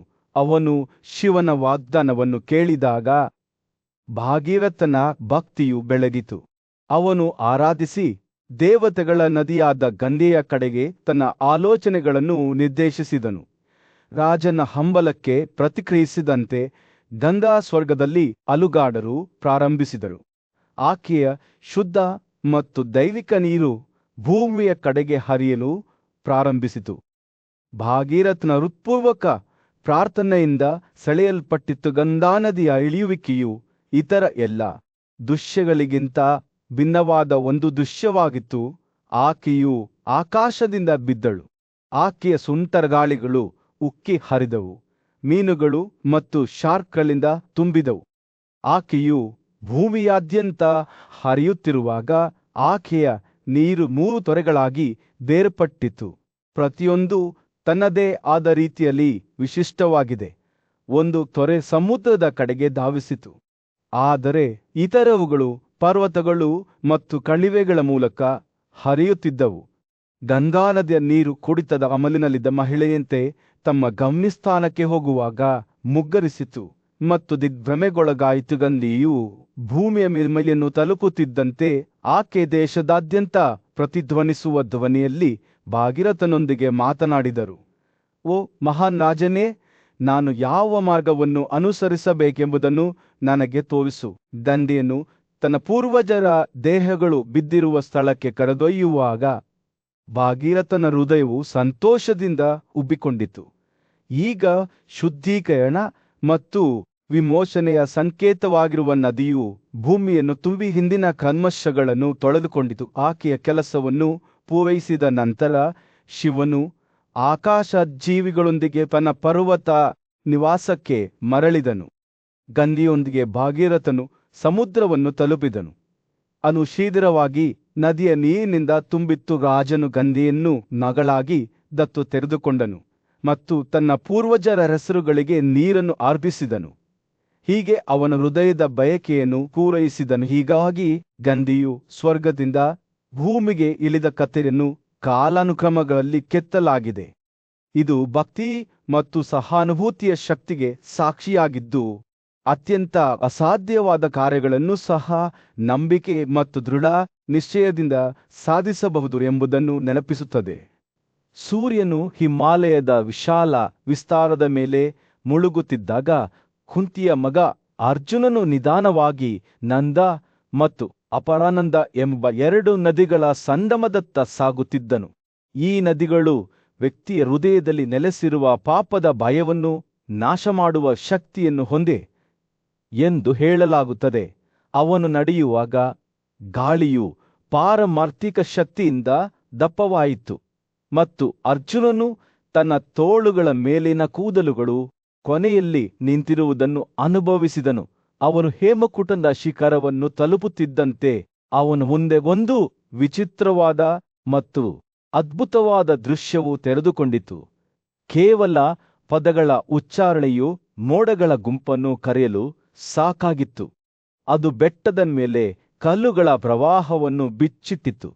ಪರ್ವತವನ್ನು ಸಮೀಪಿಸಲು ಧೈರ್ಯ ಮಾಡಿದ್ದ ಜನರು ದುಃಖದಿಂದ ಹೊಡೆದರು. ಅವರ